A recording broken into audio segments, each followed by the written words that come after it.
The Mistaway Mist Collector. Simple, reliable, and affordable. The Mist Manager Control Unit will turn on the mist collector as the current sensor detects power to the coolant pump.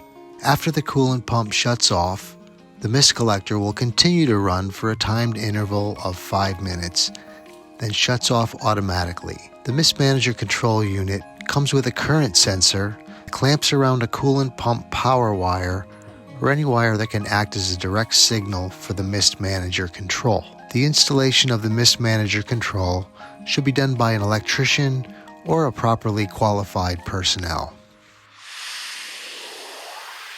First, locate the power wire that has power when the coolant pump is on. A non-contact voltage detector could be used to help find the signal wire. This wire will be the signal wire from the Mist Manager Control Unit. Find a knockout or opening in the machine control cabinet. If no knockout is available, you'll have to drill a hole for a cord grip. Remove the current sensor from its cord and feed the wire through the opening. Reattach the current sensor and attach it to the signal wire. Find a location to install the Mist Manager Control Unit and route the wire to the mounting location of the control unit. Mount using 2 screws. Secure the current sensor wire using wire clamps or cable mounts as needed.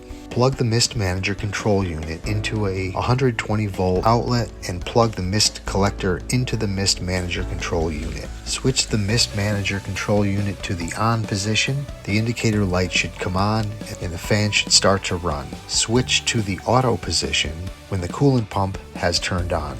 The indicator light should come on and the mist collector fan should start to run. When the coolant pump turns off, the indicator light and collector fan should continue to run for 5 minutes, then turn off automatically. Now the Mist Manager Control Unit is ready to use.